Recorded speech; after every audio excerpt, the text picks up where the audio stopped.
Good evening, everyone. Am I audible? Yes, Sanmija, you're audible. Okay, ma'am.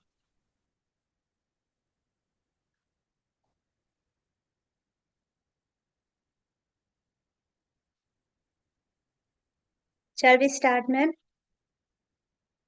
Yes, dear. So, a very warm welcome to all the dear delegates as well as resource persons who have joined with us today for the rapid review in oral medicine and radiology, jointly organized by Department of Oral Medicine and Radiology, Assisia College of Dental Sciences, as well as ASMIC. So today we have two important sessions. First is radiation biology by Dr. Fatima Zehra, followed by dental considerations in systemic diseases by Dr. Jinsi Thomas. So I request all participants to keep their microphones muted through the session, and time will be allotted for the question answer session at the end of each session. So directly we will move on to the first session. It's my pleasure to introduce Dr. Fatima Zehra, Associate Dean of Administration and Associate Professor of Oral Medicine and Radiology, Malabar Dental College and Research Center. A graduate and postgraduate from KUHS, she holds certifications in palliative medicine and CBCT with special expertise in TMJ disorders. She also serves as convener IQAC and chief coordinator Village Adoption Program of her institution. She has several PubMed and Scopus Index publications with research interests in forensic odontology and CBCT. Hope all of you will have a great informative session from Dr. Fatima Zehra. Over to you, Doctor. Thank you, ma'am.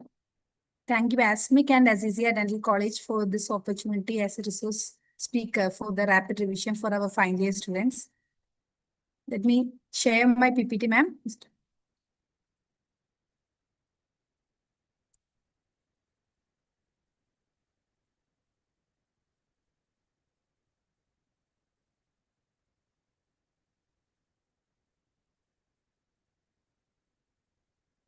Am I audible, ma'am?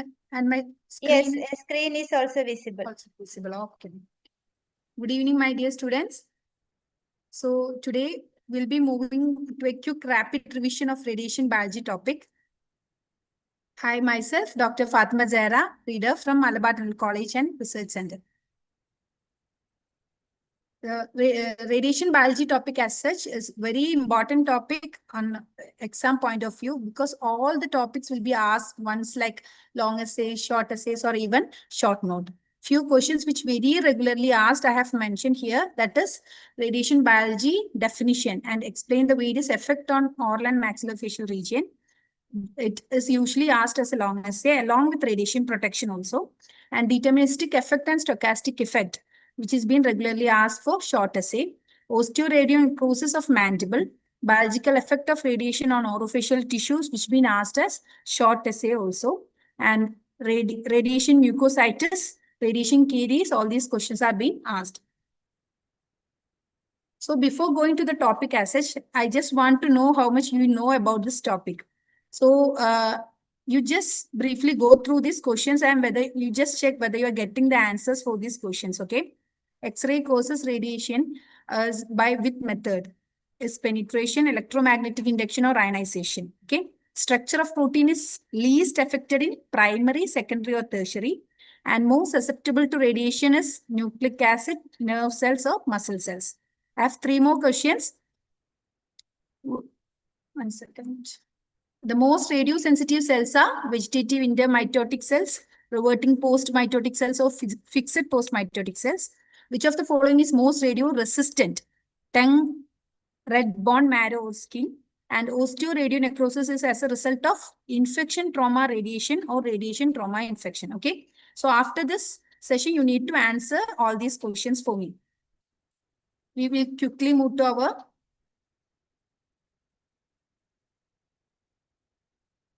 revision. Going into radiation biology definition, before that, we need to know what is radiation as such. It is the emission or transmission of the energy in the form of waves or particles through space or through a material medium. And it can be ionizing radiation and non-ionizing radiation, in which ionizing radiation comprises of ultraviolet, X-rays, and gamma rays with more energy, very high frequency, and less wavelength. this study of ionizing radiation, its effect on biological molecule is simply called as radiobiology. So radiobiology's definition is very frequently asked question, which is a field of clinical and basic medical science that involves the study of the action of ionizing radiation on living things, especially health effects of radiation. So simply you can say it is the health effect of ionizing radiation. Okay. Now, how this is being caused? So the answer for first question for our MCQ is ionization. Okay. It is the process where an atom or group of atom loses one or more electrons. It gets excited. Ionization is happening and that leads to chemical changes and biological changes thereafter. Okay. So the effect of radiation can be of 3 types. It can be direct effect or indirect effect. It can be acute or a chronic effect over the time, and it lead to deterministic effect and stochastic effect based on the dosage. Okay. When it comes to direct effect and indirect effect, almost 2/3 of the effect is being caused by indirect effect. That is, it is being direct and indirect means when the energy of a photon or the X-ray as such ionizes the biological macromolecule directly. Okay. Indirect effect means the X-rays are hitting directly on the water molecules first, which then interacts and later causes biological molecular changes. Okay. So direct means it is directly hitting on the biological macromolecules, and in indirect means it is hitting first on the water molecules. Okay. So direct effect is happening in 1/3 of the total effect, and indirect effect is happening in 2/3 of the total biological effect. In direct effect, as I said, there is free radical formation with directly it is hitting on the macromolecules, and either dissociation or cross-linking is happening in this case. Okay. In indirect effect, where 2/3 of the interactions are happening, which is like it is hitting on the water molecules, and hydrogen and hydroxyl free radicals are being produced. Okay.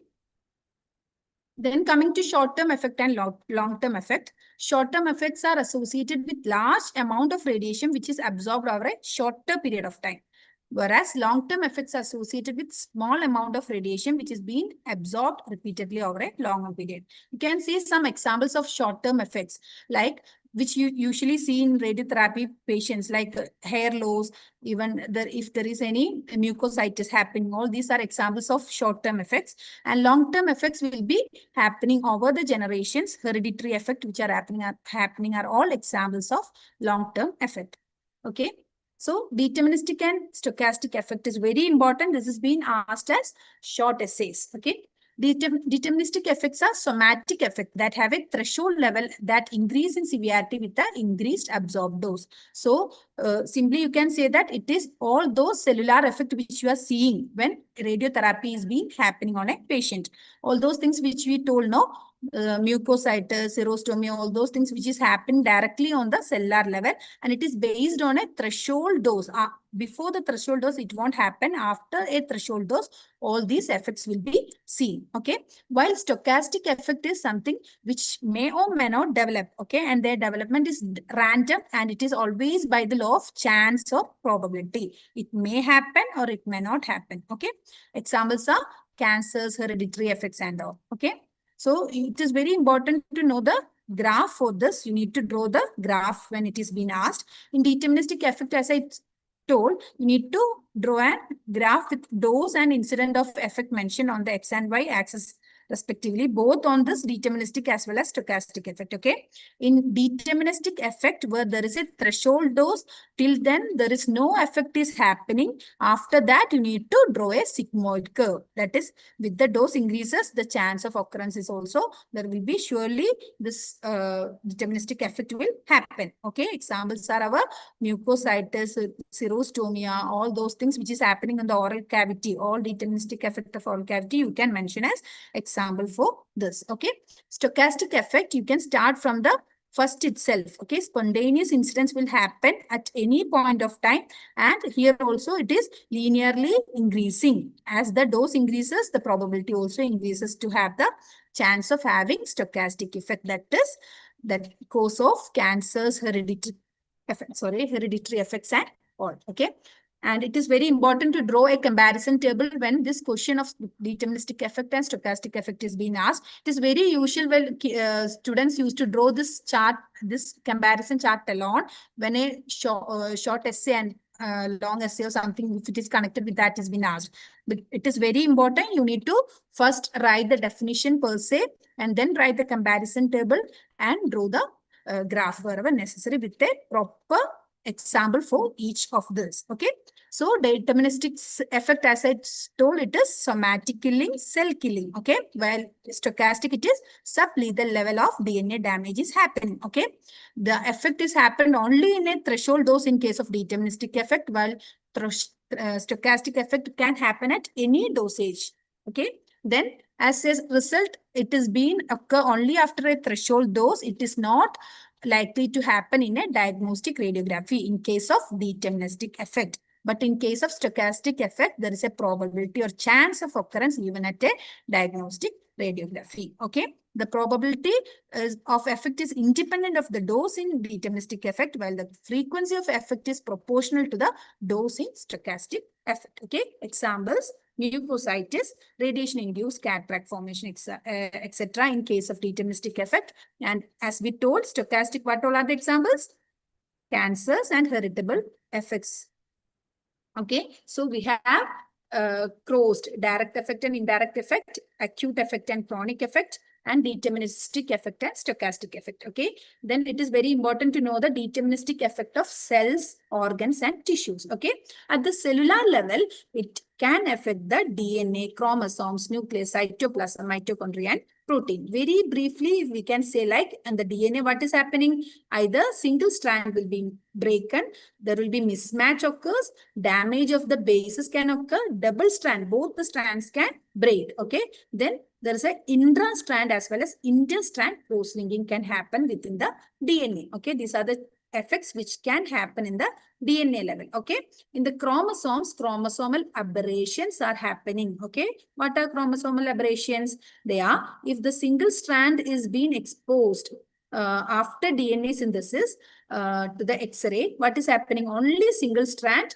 damage is happening. This is single DNA chromosomal aberrations happening. Okay, but if the X-rays is being exposed with before DNA synthesis, what is happening? The two DNA, the chromosomal aberrations are happening. The two-arm chromosomal aberrations are happening. So this is very important to know before DNA synthesis and after DNA synthesis. Okay. So we have come across the DNA chromosomes, and what all things will happen? Deletion, duplication, inversion, and translocation. Just know the names. Okay. Deletion will happen, duplication will happen, inversion of bases will happen, and even translocations can happen. Okay. Now moving to nucleus and cytoplasm, and when we compare, more effects are seen on the mitochondrial DNA when compared to the nuclear counterpart. And the other question which I asked in the MCQ, which part is more sensitive?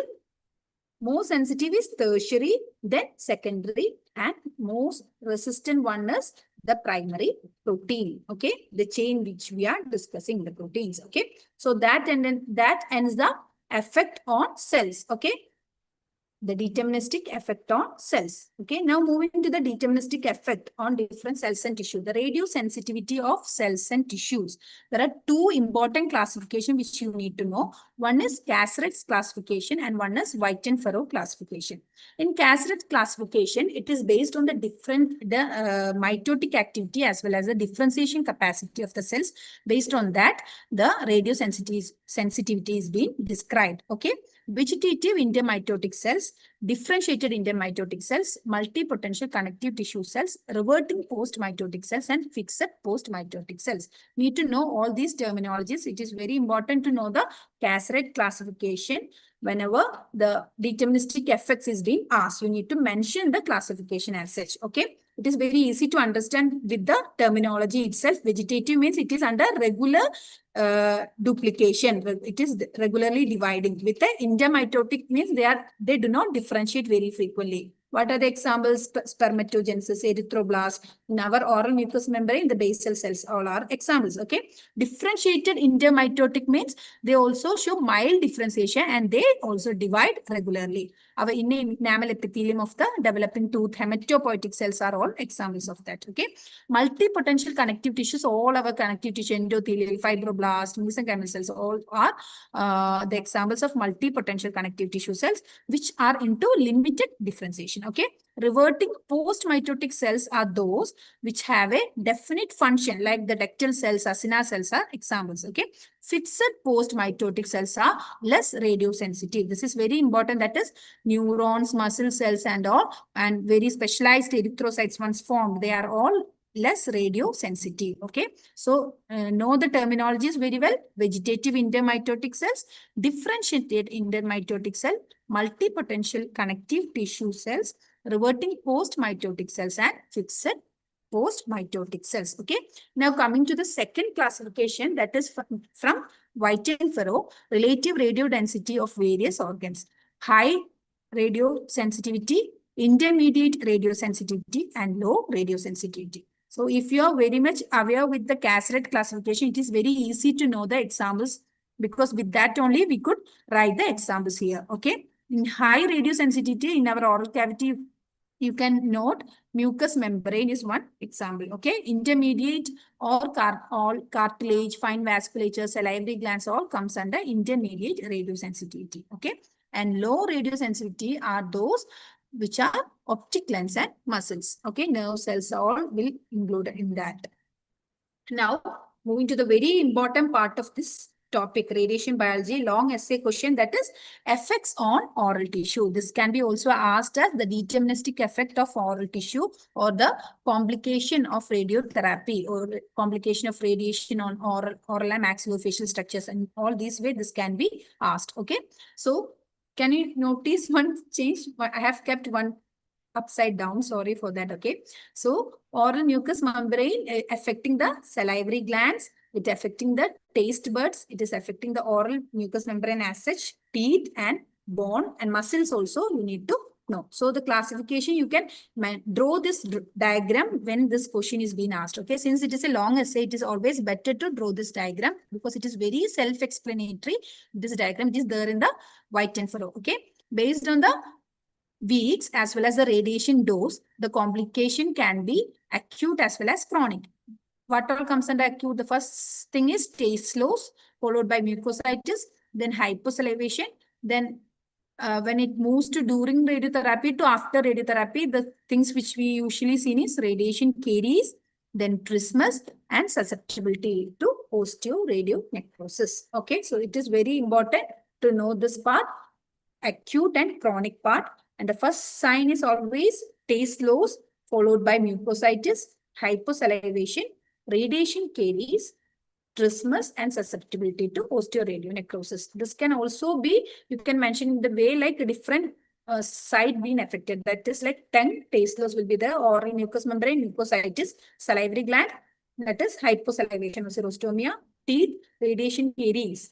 Okay. And muscles and TMJ, you can mention trismus, and the bone, you can mention osteoradionecrosis. Here, osteoradionecrosis itself can be asked as a question. Radiation caries can be asked as a question separate. Xerostomia in radiotherapy is a question separate. Mucositis is a question separate. Okay. And in radiation caries, xylogox can be asked separately. Treatment of mucositis can be asked separately. So each and every part of this radiation biology, you can expect one or other question either in long essay, short essay or short note. Okay. So we'll move to this part, deterministic effect of this, which we are seeing in the oral cavity. We'll move to this topic. Okay. Effect on oral mucous membrane. Okay. So mucositis is inflammation on the oral mucosa secondary to radiotherapy as well as chemotherapy. Whenever a question on mucositis is asked, you should not restrict it to radiotherapy as such. It's a combination of radiotherapy as well as chemotherapy. Okay. So you need to include those features of chemotherapy, and even treatment part also you need to include chemotherapy related management of mucositis. Okay. So why it is happening? It is basically the basal cells are more radiosensitive, vegetative and differentiating intermitotic cells are there in the basal layer that causes radiosensitivity. Okay, so there is a direct injury happening to the basal epithelial cells. So what is the turnover rate of the cells within the oral cavity? It is 14 days. So it will mucositis will occur between 12 to 14 days once the radiotherapy is being started. Okay.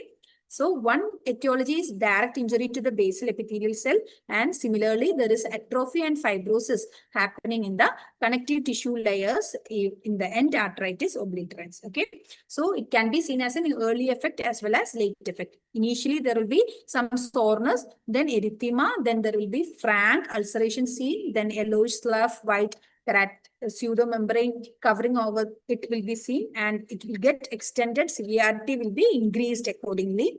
And based on that, we have a classification. Okay, these are some pictures depicting mucositis. It is always good to learn this pictures first. With these pictures, you can write the clinical features in that way. So early features of mucositis, moderate, intermediate features, as well as advanced features. If you can relate with pictures, no, you can memorize it very easily, and you can connect the clinical features as well as the management of that part accordingly. Okay. So these are some pictures depicting mucositis. Okay, so this is the yellowish slough which you can see over the and extensively spread mucositis. So this is very important to know the grade of radiation mucositis. You can mention the grade of radiation mucositis, along with that the clinical features as well as the functionality of the patient based on the mucositis the patient is having. Okay, in grade 1, there is soreness with a mild erythema, which can happen or not happen. Okay, in grade 2, erythema, ulcers will be there, and patient can swallow food. That is based on the functionality of the patient. Patient can swallow the food. Okay, in grade 3, the ulcers will spread extensively, and there will be a frank erythema. Frank ulcers will be there, and here the patient cannot swallow food. Okay, grade 4 is mucositis to the extent that alimentation is not at all possible. Okay. Now moving to the management of mucositis, whenever the deterministic effect or the complication, oral complications of radiotherapy is being asked, it is very difficult to write in detail the entire things. Okay, so it is but it is very important to mention on the important part of each and everything. For example, if you are mentioning first you will be mentioning on deterministic effect of oral tissue on oral tissues, and then you will be mentioning the classification. You will be drawing the chart. After that, you will be writing starting from mucositis. So it is very important to write the definition, etiology, clinical features, any gradings if present, and management. All these subheadings should be there to fetch good marks. Okay, and it is very important, if there are 5 complications you are mentioning, you have to mention 5 in total. Usually it is very common to see first 3 complication you will write very well, and then going last few you will be just briefing out. So you should not do that. You have to mention all subheadings in all the complications equally. Okay, it is very important. Okay, now moving to the management of the mucositis, good oral hygiene maintenance is very important, and avoidance of spicy, acidic, hard and hot foods and beverages are very important to tell. A diet counseling is very important. Okay. Now, diluting agents, coating agents, lip lubrication, and topical anesthetic can be used. Diluting agents can be simply water, or it can be a saline, or it will be hydrogen peroxide or bicarbonates can be used. Okay.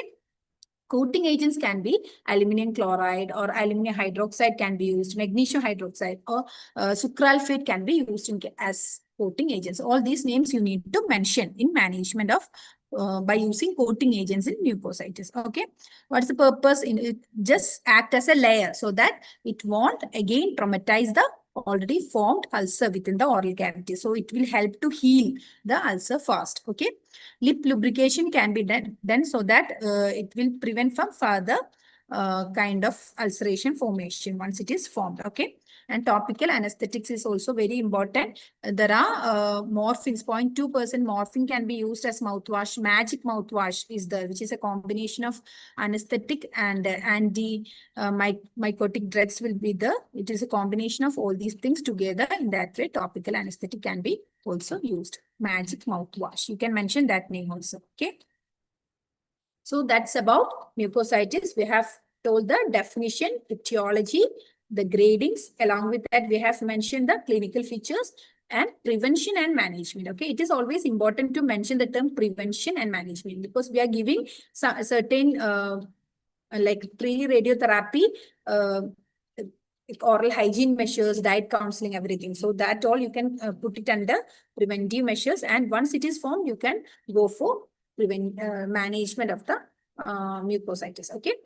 Now moving to the effect on salivary gland. What is happening in salivary?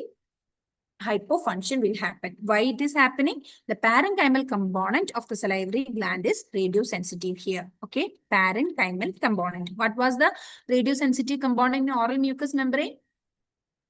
It was the basal cell layer. Okay, here it is the parenchymal component. And when compared to the mucus part and acinous part, which is more affected, the mucus and serous part, which is more affected, the serous part, that is the watery component, is more affected compared to the mucus acini. So what is the effect? You can see ropey like thick viscous saliva will be there in the oral cavity. Okay.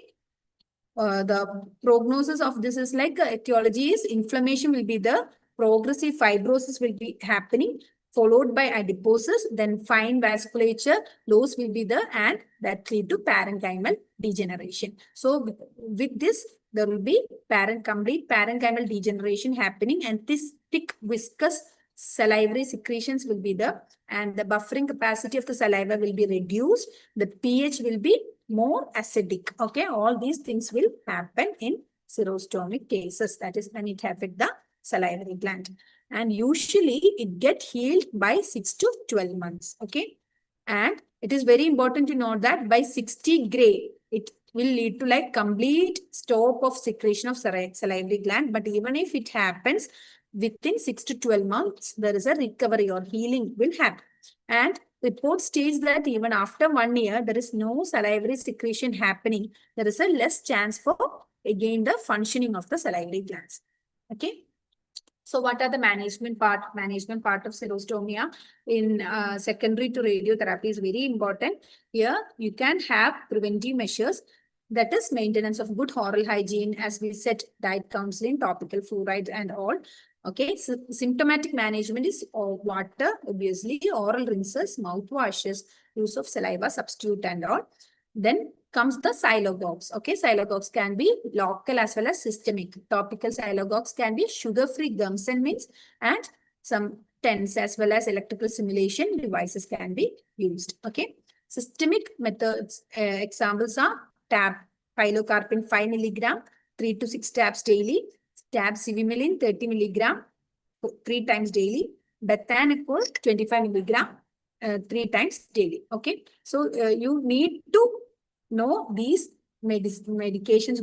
This is very important because it's been it can be used for your salivary gland disorders in that chapter also, here also. Okay, so you need to know the names of systemic salivary stimulations, that is pilocarpine 5 milligram, civimelin 30 milligram, and bethanacol 25 milligram. Xylogogue separate can be asked as a short note. Okay, you need to note that part very well.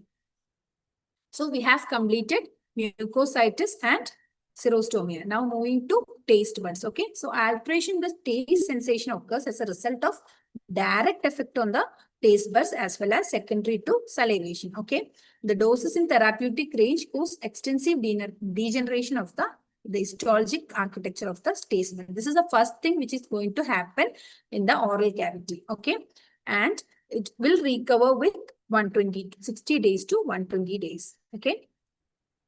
So prevention is diet counseling, as we mentioned for all other things. Food aromas will help to regain the taste, as well as supplementation containing zinc also will be helpful for this taste dysfunction. Okay. Now moving to the effect of teeth. Effect of teeth, there are 2 ways we need to know. One is directly on the permanent dentition, which is affecting before calcification as well as after calcification, and other one is radiation caries. Okay, if the tooth is being affected before calcification, the entire tooth bud will become destroyed. So what will happen? There will be failure to form 1 or more teeth within the oral cavity. Okay, you understand the point? When the tooth is being exposed before calcification, it will lead to the destruction of the entire tooth bed, and this results in failure of one or more teeth within the oral cavity. Okay, but if the radiotherapy is being happening after calcification, what will happen? The tooth bud will be there and the tooth formation will happen, but there will be some malformation happening. Say there will be retarded root development will be there, and dwarf teeth can also be there. Okay, so usually you can say it like there will be dwarf teeth, which you can see. You can see some photos here, radiographic pictures which depicting dwarf teeth and retarded root. Okay, and tooth buds will be affected, which results in destruction of the failure to form one or more tooth. Okay, now moving to radiation caries. Radiation caries is a rampant type of dental decay, which you can see in individuals who receive a course of radiotherapy that includes exposure of the salivary glands. So obvious, you can know one of the etiology is salivary glands exposure that leads to reduced salivary flow, hence resulting in what all things we told, buffering capacity reduced, the pH is lower, and after effect of salivary gland, all these things will happen. Along with that, the action of Streptococcus mucus, Lactobacillus, and Candida involvement will lead to radiation caries. So Streptococcus mutans is one thing which we need to remember in case of radiation caries, which is a commonly asked viva question. Okay, and this definition is very important. Rampant caries which you can expect other than in pediatric patient is in case of radiotherapy, where there is a rampant form of dental decay. It can occur in individuals who receive a course of radiotherapy includes the exposure of the salivary glands. Okay, so the etiology, as we told, salivary gland changes, reduced flow, decreased pH, buffering capacity affecting the viscosity is increased, and thus there is a altered flow. Okay, the destruction is seen with doses greater than 30 gray, and it is pronounced when the teeth receives more than 60 gray. 60 gray, we have told in one more thing. You remember in which case? That is salivary gland dysfunction. There will be complete nil secretion of the salivary gland when the radiotherapy is with 60 gray or more. Okay. Now, there are different types of radiation caries which you need to know. Okay. And first one is superficial lesions involving the buccal, occlusal, incisal, and palatal surface. And after that, there is a progression which is affecting to the dentin and cemental part. You can see here in the radiograph. Okay. And the third one is dark pigmentation of the entire crown, and the entire incisal part is being worn out. So it is being described as grade 1, 2, and 3, but you can also mention it as a consequence. It will be like superficially, initially there will be a superficial lesion involving the buccal, occlusal, incisal, and the palatal surface, followed by cementum and dentin in the cervical region, and later dark pigmentation is seen in the entire crown. Okay, so we have covered mucositis, salivary gland dysfunction, taste dysfunction, and effect on teeth. Okay, effect on teeth, we have covered the teeth formation part as such. And second one is radiation caries. This radiation caries itself can be asked, where you have to write the definition properly and the etiology part, which is the one which is the causative organism here, the Streptococcus mutans. Okay, so that also you have to mention properly, and the radiation dosages also you have to mention. Types of radiation caries, grade 1, 2, and 3 have to mention properly. Okay, so here comes the management. Preventive one is very important. That is 1% of neutral sodium fluoride gel regularly for 5 minutes. We have to ask the patient to use with a specialized custom-made tray regularly, to use this tray with sodium fluoride gel. Okay, and combination of the fluoride and chlorhexidine can be also recommended. And even with very mild caries happening, you can fill with composite and glass ionoma fillings. Okay. Now comes the another important topic. I told no, each and every topic here is a separate question which can be asked for your exam. Okay, osteoradionecrosis is very important topic, and it is also called as post-radiation osteonecrosis. Okay, so by the name itself, osteoradionecrosis. What is it? It is the necrosis happening to the bone secondary to radiation. Okay. So it is a serious deforming, debilitating complication of the radiation therapy. Okay, it is very important to know that part. Okay, it is defined as as the exposed bone that fails to heal. Okay, the bone will be failing to heal over the period of 3 months. Even after 3 months, the bone won't heal. Okay, without there is a presence of any recurrent tumor or any persisting tumor. So this osteoradionecrosis is not directly related to the tumor or the cancer the patient is having, but it is related to the necrosis of the bone which is happened with a history of radiation to that patient. Okay. So the question asked usually is osteoradionecrosis of mandible. Why mandible in particular? Because mandible is more commonly affected than maxilla. Maxilla is least affected because it is having more vascularity. Okay, so vascularity is more, that why maxilla is least affected. So vascularity is having some connection with the etiology. So what are the etiologic part? You need to know the 3H principle. 3H principle in the hypoxis, hypovascular and hypocellular tissue. Okay, hypoxic, that is oxygen level is compromised, hypovascular, vascularity is compromised, and hypocellular, the cellular part is being compromised. What is happening? Tissue breakdown will happen, cellular death is occurring, thrombosis, fibrosis, and osteoprogenitor cells. Okay, those cells which are leading to the cellular death of the bone is more in this case. Okay, so there is a wound present, and in progression, the healing of the wound is not being supplemented with the energy, oxygen, and the metabolic demand.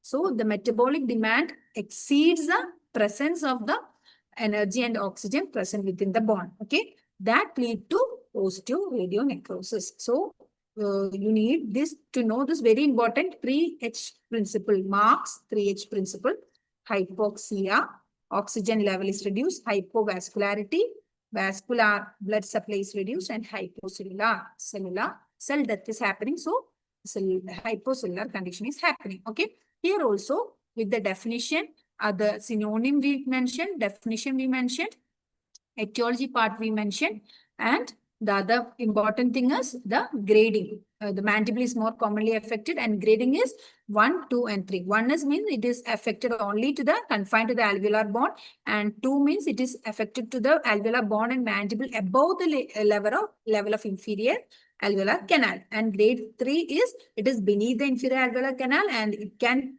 protrude to the skin, causing skin fistula, or it can cause mandibular pathological fractures. Okay, so that is the different grades. Okay, this is one picture depicting osteoradionecrosis. Okay, here can you see which grade is this? It is involving below the inferior alveolar canal, and if there is even a pathological fracture, so it is obviously a grade 3 osteoradionecrosis. Okay, now clinical features. Trismus will be there will be a bone exposed. Bad odor will be there. Swallowing difficulty will be there for the patient. Xerostomy and related clinical features will be there. Swellings can be seen in case of osteoradionecrosis. Okay, management is to rule out the neoplasm. It is very important to have a history of radiotherapy in this patient, and you need to rule out there is no primary and secondary metastasis or neoplastic disease over the deceased the mandible. Okay. Then we need to remove the debris, and gentle irrigation is needed, and supportive treatment with fluids and diet high in protein is very important. Pain management with narcotics, analgesic nerve blocks, and nerve aversion is very important. And the other important thing is hyperbaric oxygen therapy. You need to mention hyperbaric oxygen therapy in the management of osteoradionecrosis. If it is asked separately, that is 100% oxygen is delivered to a chamber. Okay, it is the oxygen chamber under 2 to 2.4 atmospheric absolute. Okay, for 1.5 hours, that is 90 minutes. Okay, 100% oxygen is being supplied continuously for 1.5 hours at an atmospheric pressure of 2 to 2.4 ATA, that is atmospheric absolute. Okay, so what is happening in this case? It will activate the fibroblast proliferation. It will downregulate. The inflammatory actions will be downregulate. Cytokines upregulate the growth factors, and together it will help in wound healing. What was the etiology? 3H. hypoxia, hypovascular, and hypocellular. So there was a metabolic demand needed for the healing of the wound that is being supplied with this therapy. Okay. So that is about the deterministic effect, which is affecting on the oral cavity. We have mentioned on mucositis, salivary glands, taste dysfunctions happening. Then we have mentioned on the teeth as such with radiation caries. Then osteoradionecrosis we have mentioned. And now we move to the acute radiation syndrome. Acute radiation symptom can be asked as a short note. That's why I have not skipped this portion. Okay. Here you need to just follow this thing. You just need to know this one thing. There is prodromal symptom and latent period symptom. Okay. Prodromal symptom is all those happening within 1 to 2 dose gyri. Okay. Anything happening above 2 move into late period phase. Okay. Under that, first initial thing will be hematopoietic symptoms will be seen, followed by GI symptoms, then our CVS and CNS. These sequelae you need to know. Okay. Prodromal and latent period symptoms will be the prodromal is up to 2 gyri, and above 2 gyri it will be latent period. Okay. Under latent period you need to know the sequelae: hematopoietic, GIT, gas, and then CVS and CNS. Okay. I'm not going in detail to that portion. Now we'll move to stochastic effect. So till now, what all things which we have told on effect of radiation on oral cavities are all the deterministic effect, which you can expect to see in can you see all these mucositis, this radiation caries, all these when you are exposing to our dental, like normal intraoral machines and all, CBCT, OPG and all? No, because they are all diagnostic methods and in which we are already being calibrated with the dosages, and all these being exposed below the threshold doses. Okay, so all deterministic effect we are not expecting to see in diagnostic machines when we are exposed to radiations on our normal diagnostic machines. Okay. But there are certain effects which we can expect in, that is our stochastic effect. What was stochastic effect? Stochastic effect is the probability of occurrence by chance. Okay, there is a chance in even very low dosage. Even at the incidence level, there is a chance of occurrence. Okay, so examples are usually hereditary things. Impotency of the in parents, or impotency can be seen generations. Cancers can be seen with, or to the exposed person itself, cancers can be seen. Okay, so carcinogenesis, leukemia, thyroid cancer, nervous system cancer, salivary gland cancer, all those examples you can just put if it is being asked. Okay, so with this I like wrapped all the questions which can be asked in radiation biology. So we were discussing on direct indirect effect, acute and chronic effect, deterministic and stochastic effect. Deterministic, stochastic effect, certain there is a high chance of asking as short essay. Okay, at that time you need to write the definition, the classification, there is a comparison and a graph on that. Okay, with proper example. Then you need to know the different like radio sensitivity of the cells and tissues. Okay, Casret classification we have told, and White-Renfro classification we have told. Then the last but the most important part is effect of oral tissues on radiotherapy. Okay, on all those parts with a proper graphical classification which we took from White-Renfro. It is very important to draw that picture whenever that question is being asked, and each complication with a definition, etiology, in which dosage it is being happening, by which time it will get healed. Okay, and clinical features. Then preventive measures, any grading, if it's there, you can mention that. And clinical features and management, you need to mention for each and everything. Okay. And there is a chance of asking acute radiation syndrome also. So prodromal and latent phase at 1 to 2 gyri and more than 2 gyri. That is the part you need to know. Okay. I think by this, I finished this quick rapid revision of radiation biology. If anyone have any doubts or so, you can please kindly ask. Thank you, Dr. Fatima. It was a wonderful presentation. That is such a broad topic and you made it precise and useful for the students to write in exams. Thank you, ma'am. Thank I you just so want much. to know all the 30 participants are still there. I'm not able to. Participants are there. No queries till now. Anyway, are you continuing with us or for the next session? No, ma'am, is there any discussion part, is there any doubts or so for the students? So, dear participants, if anybody is having doubts, you can ask now. Meanwhile, can you stop screen sharing? Sure, ma'am. So I just want to tell one thing, whatever you are writing, you need to know, like, no one knows you actually. You might be performing well in your college, but whenever it comes to us, while correcting the papers, for us, it is like all those question papers with legible proper writing and proper, marking all subtitles separately, marking with red and underlying with reddings and all. It is very important. So all the best for all the students. Prepare well for your exams and rock your vivas also. Oral medicine and radiology is one of such great subject. If you dive into it, no, it is very enthusiastic and learn a enthusiastic subject. You all need to learn more on this. Okay. So with this, thank you everyone. Thank you. Thank you Atmaja ma'am. Thank you Deepa ma'am. Thank you. So, as a token of our appreciation, we'll share the certificate of appreciation to Dr. Fatima.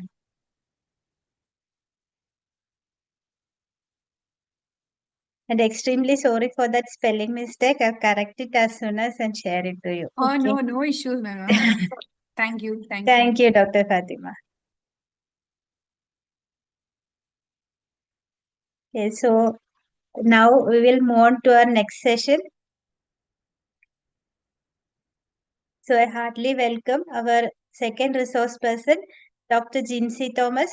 Jinsy ma'am, are you there?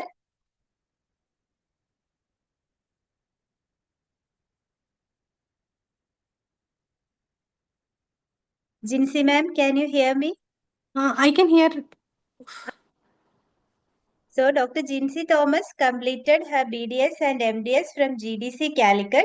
She currently works as Associate Professor and is a PG Guide in the Department of Oral Medicine and Radiology at PMS College of Dental Sciences and Research, Trivandrum. She has more than 16 years of teaching experience and is currently guiding 6 PG students under the KUHS. She has been a PhD guide under KUHS since 2022 and she has published more than 31 articles in PubMed, Scopus or Web of Science Index Journal. Today, she is taking one important topic, that is dental considerations in systemic diseases, which is very important from the exam point of view. So over to you, ma'am. Good evening, everyone. First of all, I will thank Assisi Dental College as a part of ASMIC for allowing me to conduct this next session on a very important topic, dental considerations in systemic disease for the Rapid Review 2026. I will share the PowerPoint now.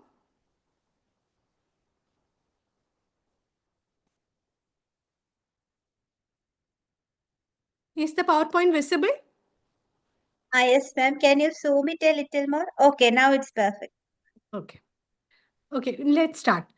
So it's a very important topic. We know this is important from the theory point of view as well as from the practical aspect. We don't have to be afraid when a systemic patient or a systemic disease patient comes to our clinic. We can confidently manage them if we know what are the necessary precautions we should take, what are the treatment modifications we should do, what are the after the treatment, what are the follow-up instructions we have to give. If we know all this, we can confidently manage any patients with systemic disease who is coming to our clinics. So coming to the university exam questions, these are the most important questions asked in the university exams. The dental considerations in hypertension, cardiovascular diseases, diabetes mellitus, renal disease, asthma or respiratory diseases in patients with steroids, and patients on anticoagulants and patients taking antidepressant drugs. So basically, 3 questions are regarding the patients who are taking drugs like steroids, anticoagulant drugs, and antidepressant drugs. Rest all, it is the dental considerations in various systemic diseases. So we should always know how should we write the answers in a question is asked as an essay, short essay, or in short note. So coming to if it is for example, dental concentrations in diabetes mellitus, you can always write what are the content you are choosing to write in this question. That is in the contents you can write first introduction. Next, you can write it is the oral manifestations of diabetes mellitus. Then the main part, the dental concentrations in diabetes mellitus. Then in case of any complications, management of complications in diabetes mellitus, and a conclusion part. So each question can be, each answers can be written in this order. So you can always write a flow chart in this order, showing that you are going to write the introduction, the oral manifestations, the dental concentrations, then coming to after the dental concentrations, you can write the how will you manage the complications, and always with a conclusion part. So likewise, so our answers would be full and it will be complete. So coming to the basic questions, coming to diabetes mellitus. So what are the base oral manifestations? We know you have burning mouth syndrome, you have altered wound healing and increased infection. There is chances of xerostomia, neuropathy. You have a altered sensation in the patient, candidiasis. They are prone for candidiasis because there is xerostomia in such cases, and gingivitis along with peritonitis, that is along with multiple periodontal abscess. Even if the patient is not a non-diabetic, if you see all this, many of the symptoms, mainly the multiple periodontal abscess, if you see in any young patients, you should always suspect a diabetes for that patient and advise an RBS for the patient and to confirm whether he or she is diabetic. So it is important always in practical aspect. So always start with an introduction part. What can we write in the introduction? You can say it is a chronic metabolic disease characterized by hyperglycemia with altered lipid metabolism, protein metabolism, as well as carbohydrate metabolism. Just main introduction. What are the types of diabetes mellitus, type 1 and type 2? Introduction part should be written, followed by oral manifestations of diabetes mellitus. Now coming to, we'll write the main dental considerations. In dental considerations, we should always check for the glycemic control of the patient prior to the treatment. If the patient itself is staying, when recently patient was checked, it was very high in blood sugar, you can always ask for a physician consent before doing any treatment. And the glycolated hemoglobin level should be less than 8% before we even starting the treatment. In what happens, it should be in control. Why? Because in stressful condition, there will be again an endogenous production of epinephrine or cortisol, and which is again going to increase the sugar control level. So an adequate pain control and stress reduction is important in those patients. Conscious sedation also can be recommended for anxious patients. And the amount of epinephrine, it doesn't have much effect. You can use the usual epinephrine concentration of 1 to 1 lakh% in local anesthesia. And the routine use of a systemic antibiotic is not usually necessary. We can, without any systemic antibiotics, we can treat the patient if it is well controlled. It is a poorly controlled diabetic patient. It is always better to consider for the prophylactic antibiotic coverage. Now, after physician consultation, you can always go for diet modification as well as medication regimens. And always, like in almost all the systemic diseases, it is always preferred to have an early morning appointments. Except in case of an asthma patient, where always late morning is preferred. Otherwise, most of the patients, if the renal disease or it is a hypertensive patient, if it is a cardiovascular patient, always it is best to do the dental treatment early morning. So it is best to plan treatment before or after the insulin activity. Therefore, it will reduce the risk of patient going into hypoglycemia. That is, for example, if patient takes the usual dose of insulin and skips the breakfast, because the patient will be again prone for hypoglycemia. And you can also even ask the patient to bring the glucometer with him or her. That is the dental consideration part of diabetes mellitus. Now we have to know how to manage in case of diabetic emergencies. What are the diabetic emergencies we'll see in a diabetic patient? Mainly, there are two types of emergency. Patient going into hypoglycemia or patient going into hyperglycemia and leading to ketoacidosis. So, in hypoglycemia, the signs and symptoms are confusion, sweating, tremors, agitation, anxiety, dizziness, tachycardia, seizures, and even can lead to loss of consciousness if patient has severe hypoglycemia. So, what can we do? First, check the blood glucose level. If possible, if it is possible, you can check. Otherwise, you can, if with glucometer. Otherwise, if the patient is conscious, you can give a 15-gram oral carbohydrate, a snack bar or any chocolate will do. Or you can, if this is not available, you can simply, glucose is available in our clinics. You can always dissolve the glucose powder in some water and give it to the patient. If the patient is not conscious, we have to go for an IV administration. That is 25 to 30 ml of 50% dextrose solution can be given, or otherwise 1 milligram glucagon can be given IV subcutaneously or IM. So that is the management of hypoglycemia in a patient. But you should always remember that this marked hyperglycemia will also mimic the same symptoms as in hypoglycemia. But which is more dangerous? We know that it is hypoglycemia. So it is a life-threatening condition is hypoglycemia. So since the symptoms of both hypoglycemia as well as hyperglycemia will be the same, so but again, since hypoglycemia is a life-threatening condition, you should always treat the patient as an hypoglycemic patient and always administer a small amount of extra glucose, which will not do any significant effect in hyperglycemia too. But it can cause a significant effect in hypoglycemia. Now coming to diabetic ketoacidosis. For diabetic ketoacidosis, again, you need immediate medical evaluation. Opening airway by administering oxygen can be given, and always support circulation for the patient. That is, you have to administer IV fluids and keep on monitoring the vital signs. That is important. Before the medical emergency assistance arrive at the situation, it is always important that we give an open airway and administer oxygen to the patient, support the circulation by giving IV fluids, and keep on monitoring the vital signs. Now coming to hypertension. Coming to hypertension, we shall write an introduction part, then we'll go into the oral manifestation. We know there is no oral manifestation for hypertension as such, but there are many oral manifestations which is related to the side effects of the hypertensive drugs. And what are the main side effects of the hypertensive drugs? That is gingival hyperplasia, lichenoid reactions, xerostomia, and oral ulcers.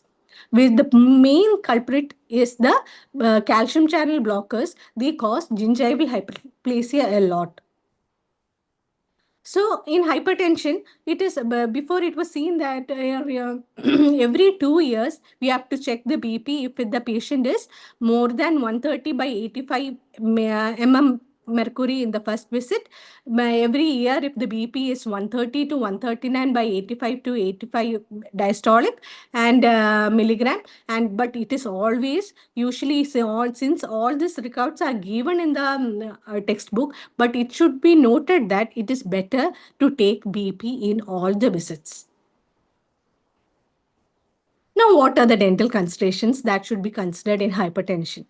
That is, we have to assess the presence of hypertension in the patient. And also, along with this, patient has any target organ disease. That is, along with hypertension, patient is having any cardiovascular disease, patient is having any renal disease or any eye disease. That are the target organs. So, which is affected in a long-term, chronic, long-standing hypertensive patients. So, if we have to, or when a hypertensive patient comes, it is also important to assess whether there is patient is also having target organ diseases. And you can also, like I said, it is always better to check blood pressure in all the visits of the patient. And what are the treatment modifications to be done? If the treatment BP is less than 159 by 99, actually with no target organ disease, that is with no associated cardiovascular or renal disease, you can always treat the patient and treat them as an outpatient. But if the BP is more than 160 by 179 bar 100 by 109 systolic, diastolic, then only the elective procedures should be done. And if the patient is having patient is having any hypertension along with a target organ disease, and also even if patient is a poorly controlled diabetic, it is always to do the dental procedure with the physician consent, or reduce the BP after the BP is less than 140 by 90.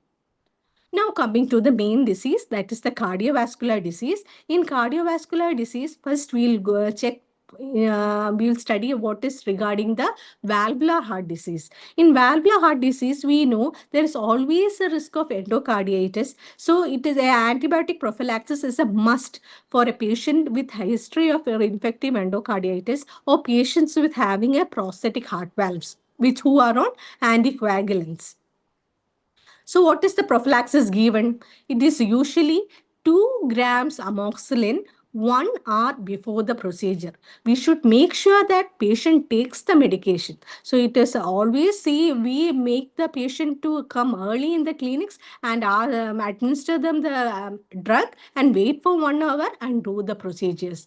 And if it is otherwise, you can even give 2 gram ampicillin IM or IV 30 minutes before. If you are giving an oral dose, it should be given 1 hour before. If you are giving the drug IM or IV, it should be given 30 hours before the procedures. In case of an amoxicillin or a penicillin allergy patient, you can always give 600 grams clindamycin 1 hour before, or 600 given clindamycin IV 30 minutes before. And again, if the patient is even allergic to clindamycin, you can go for 2 grams cephalexin 1 hour before, or 2 grams cefazolin IM or IV 30 minutes before. And the last case, even in case patient is allergic to cephalosporins, you can always consider 500 milligram azithromycin 1 hour before. So this is the antibiotic prophylaxis that should be given in a patient with a history of infective endocarditis or any valvular heart disease. And in case of children, we always know that we always administer the drug in children based upon their body weight. So in children, it is usually the dose is 50 milligram per kg amoxicillin 1 hour before, or again the 50 milligram kg ampicillin IM or IV 30 minutes before. So because the IM and IV, we know the drug will reach the cells fast, so it can be given only 30 minutes before. And again, if it is clindamycin, the dose is 20 milligrams per kg. And if it is cephalexin or cefazolin, it is 50 milligrams per kg. Coming to azithromycin, it is usually 15 milligrams per kg. So this is the children dose. You should always know the dose for the children as well as dose for the adults. Now coming to the epilepsy. In epilepsy, it is always important to take a thorough medical history initially. And the treatment planning is based upon the status of the seizure disorders. We have to ask, when was the last seizure disorder? If it was in the childhood and since then patient did not have any seizures, if we can safely actually do the procedures. If patient has a recent history, we have to do some treatment modifications. It is always, we know, the fixed prosthesis is more preferred in an epileptic patient than a rheumal prosthesis. And again, as associated with hypertension, in epilepsy also, the drug used for epilepsy, that is the main drug, that is the phenytoin, also causes gingival enlargement. So gingival overgrowth or gingival hyperplasia can be seen in patients with epilepsy too. Therefore, what is the treatment for an gingival overgrowth? It is always better if we can ask the physician to change the drug if possible. If ask the patient to change of drug so that the gingival hyperplasia will regress on its own. Otherwise, if the patient is only tolerant to that drug, then the treatment can be oral hygiene instructions can be given, a gingival curettage, and finally, we can do gingivectomy for those patients. A routine dental treatment can be very easily done for a well-controlled epileptic patient. Now coming to patients taking antidepressant drugs. Earlier, I told while showing the university questions, 3 questions related to drugs they are asking in the university exams are dental consultations with patients with taking antidepressant drugs, dental consultations of patients taking anticoagulant drugs, and dental consultations of patients with steroids. These 3 drugs, the dental consultation should be studied.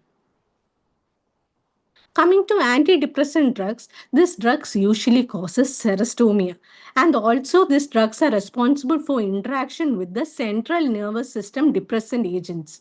So, to enhance the CNS depressant effect of the narcotic analgesics, it is important that we should know what all drugs can cause an interaction with the patients taking medication with antidepressants.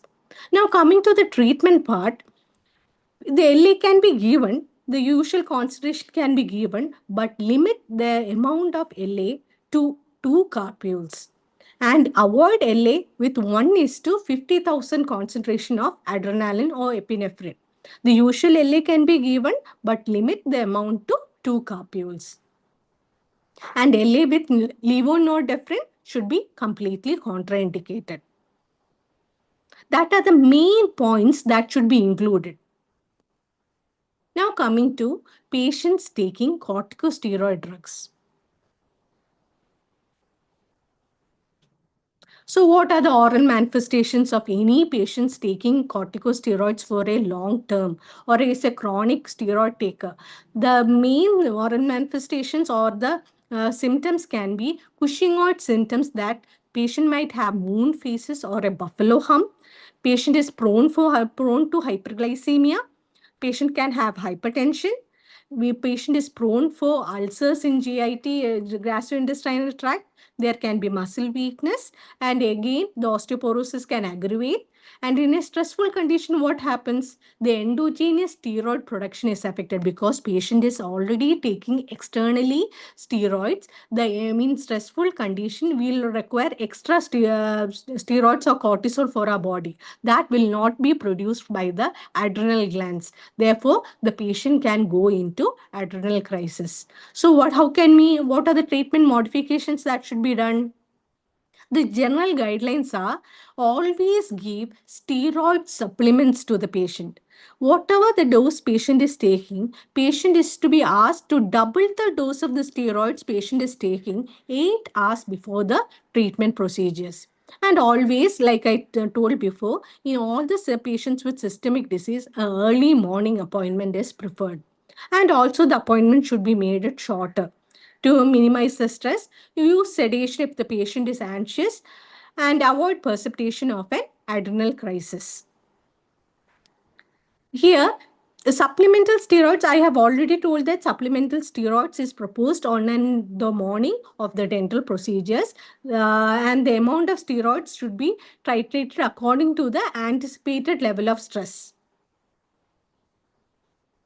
So it is like this. If we are doing a minor dental procedure which is requiring minimum stress, actually we don't have to increase the corticosteroid level. If it is a moderately stressful procedure, it is always better to double the dose of steroids 8 hours before the treatment. Later, the dose can be tapered to the present dose. Then, if the patient has to go a major dental surgery under general anesthesia, it is always better to give a parenteral administration of 100 milligram cortisone acetate 8 hours before, or IV infusion of hydrocortisone during the surgery procedure. Now we'll deal what are the dental considerations to be done in a renal patient. Coming to the oral manifestation, first is ammoniacal taste and smell. And the patient is prone to stomatitis and gingivitis. There can be decreased salivary flow along with xerostomia. There can be enlarged salivary glands. There can be low caries rate. Enamel hypoplasia can be seen, stains, malocclusion, even metastatic calcification in soft tissues, as well as tooth erosion. So this should be the oral manifestations to be expected in a patient who is undergoing dialysis for renal disease. And what are the radiographic manifestations?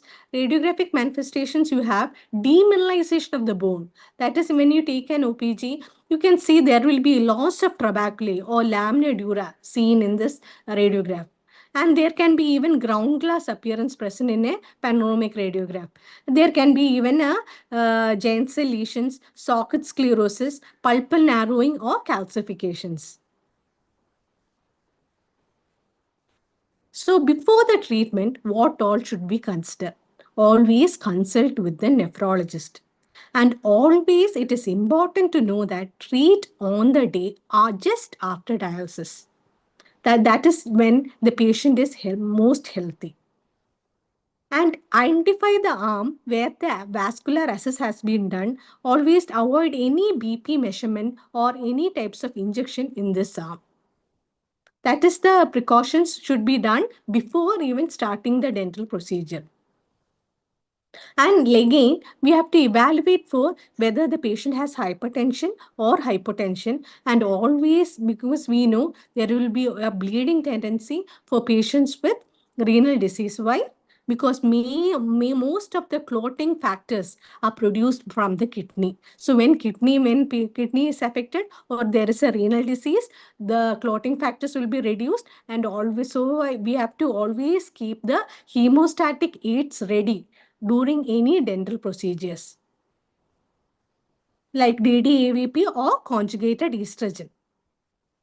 We can determine the cause of renal failure, and an annual dental radiographs can be advised to the patient to look for any radiographic manifestations of renal osteodystrophy, because we know the patient will have always will have a blood transfusion. So always the patient can be checked for hepatitis, HIV investigation can be done before starting the treatment. And even antibiotic prophylaxis can be considered for those patients. A sedative pre-medication also can be considered. So since the patient is going before starting the treatment, since the patient will having repeated blood transfusions, patient can go for a routine serology of hepatitis, HIV, hepatitis C. Then you can always give for a antibiotic prophylaxis along with sedative pre-medication. So during the treatment, what should we do? We should always take a history and a physical, take the history properly and do the physical examination. Always eliminate any potential sources of infection in the oral cavity. And as usual, we should keep the hemostatic measures ready before doing any surgical procedures. The patient will be uncomfortable if patient sits for a long time. So after a few time or after 15 minutes, you can allow the patients to just walk or walk in the corridor in our clinics while doing long procedures. And after the treatment, what are the precautions to be done? Use post-surgical hemostatic agents and encourage meticulous home care. We should give strict instructions to the bystanders also to maintain a proper oral hygiene for the patient. And you can also give medications for xerostomia. Always consider post-operative antibiotics to the patient and avoid respiratory depressants in presence of severe anemia. That is, any drugs which will cause respiratory depressants should be avoided. Adjusting the post-operative medications according to the extent of the renal failure, and always have a routine recall or follow-up with the patients. That is the part. That is before the treatment, during treatment, after the treatment. What are the modifications we have to do for treating renal patients? Now we'll come to respiratory diseases. Coming to respiratory diseases, we have upper respiratory disease as well as lower respiratory disease. In upper respiratory disease, what all are the diseases? The main upper respiratory tract infection, viral respiratory tract infection, allergic rhinitis, sinusitis, laryngitis, pharyngitis, that all are the upper respiratory tract infection.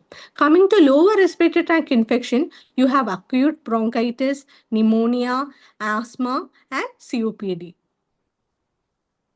Now coming to the dental considerations. Here, there can be always a chance of transmission of pathogens from patients to doctors. And the patient might have also an antibiotic resistance. So, and we know usually in respiratory diseases, patients usually take decongestants, drugs containing decongestants, antihistaminics. So that can lead, that drugs have a side effect of oral dryness, leading to xerostomia. And again, oral candidiasis also is more seen in patients using steroid inhalers. In viral infections, actually we can note small round erythematous macules in the palate. That can be seen in patients with a chronic cough. And in sinusitis, we have also, we might most often seen patients with sinusitis coming with pain in the maxillary teeth. So we should always rule out sinusitis in those conditions. Now coming to pharyngitis or tonsillitis, we know the main etiological agent for pharyngitis or tonsillitis is the beta streptococcus, and that is also responsible even for the rheumatic fever. In acute bronchitis, you can expect an antibiotic resistance in those patients. So if the patient is on amoxicillin already, if we have again patient is having any odontogenic infection, it is better to give a cephalosporin for the patient. Now coming to asthma. Here, it is, we might know that the patient might be using inhalers with or without steroids. But if a patient is using steroid inhalers or other inhalers also, it is always, we should ask the patient to rinse the mouth after using the inhaler. Otherwise, the patient will be very prone to candidiasis.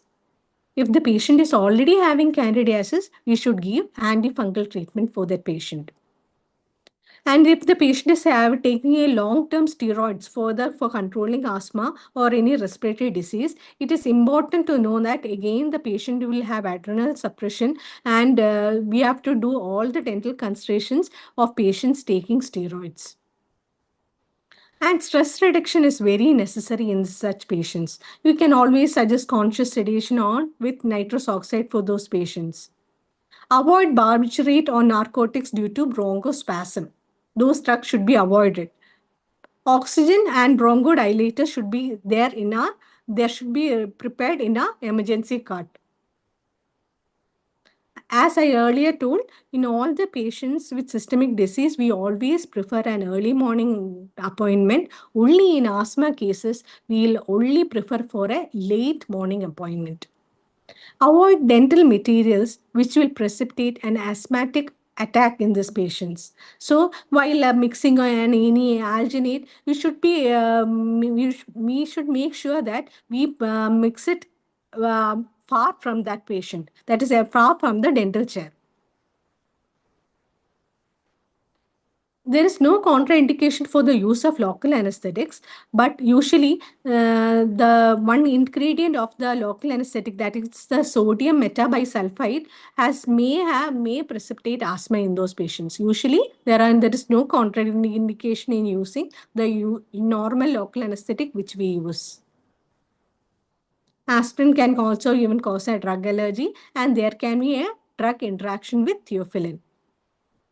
Now, management of emergency in a patient who is having an asthmatic attack. We don't have to be worried about that. If a patient is having an acute asthmatic attack in the dental clinic, we have to discontinue the dental procedures and remove any oral devices which we have used in the patient's oral cavity, and position the patient comfortably and open the airway and give oxygen supplementation immediately.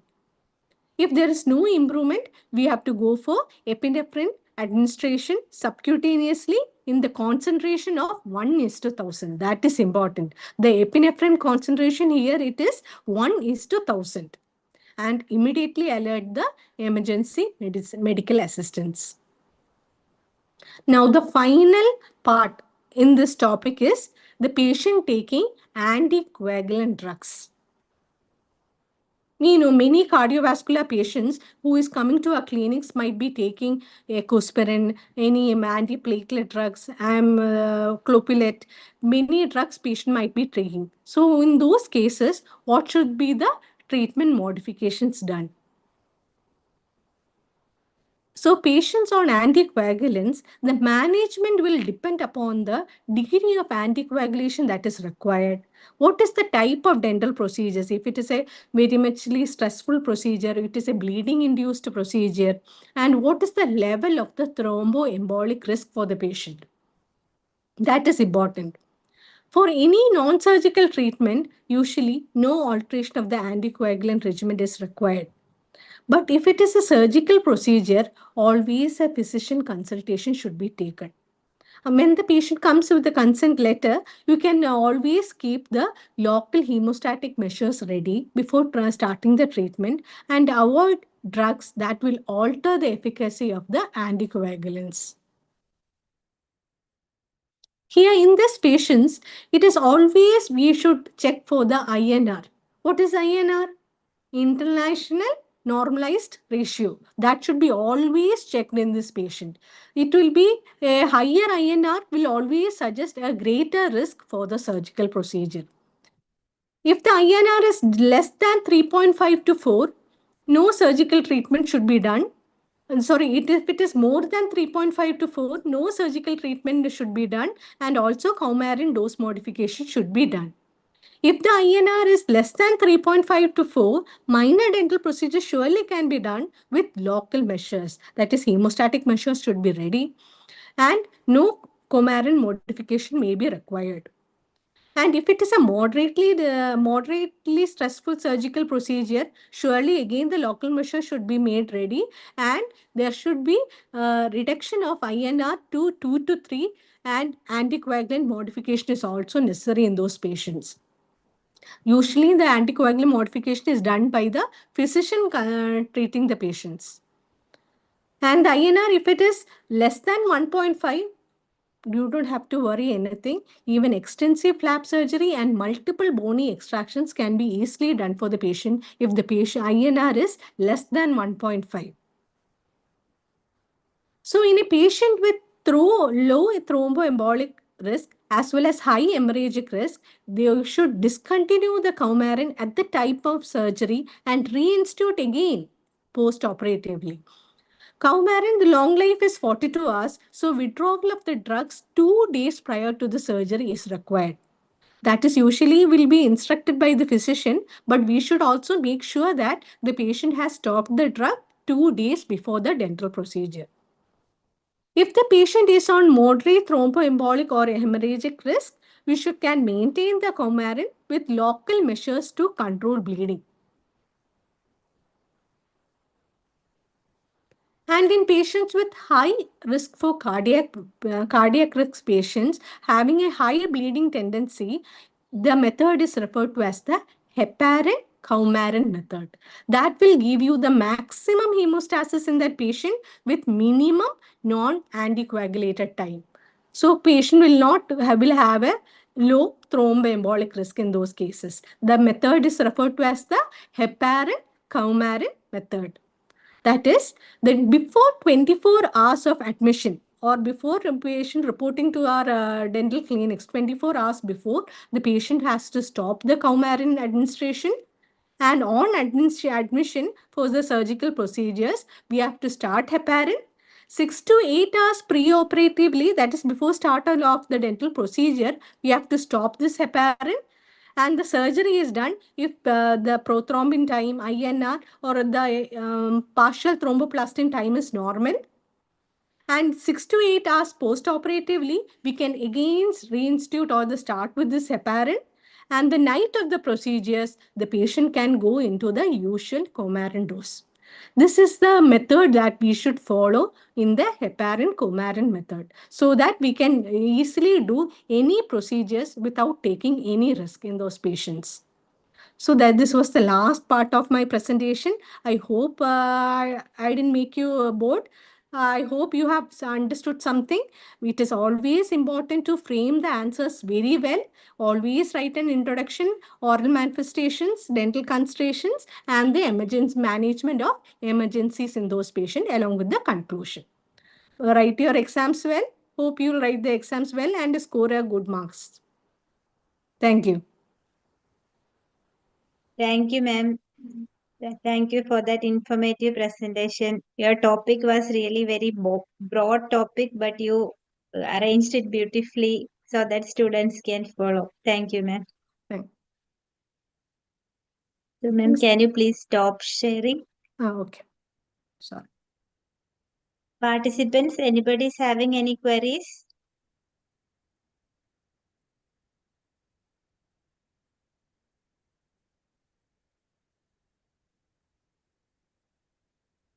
Just that certificate of appreciation to Dr. Jinsi, ma'am. Thank you, ma'am. Thank you. Thank you so much.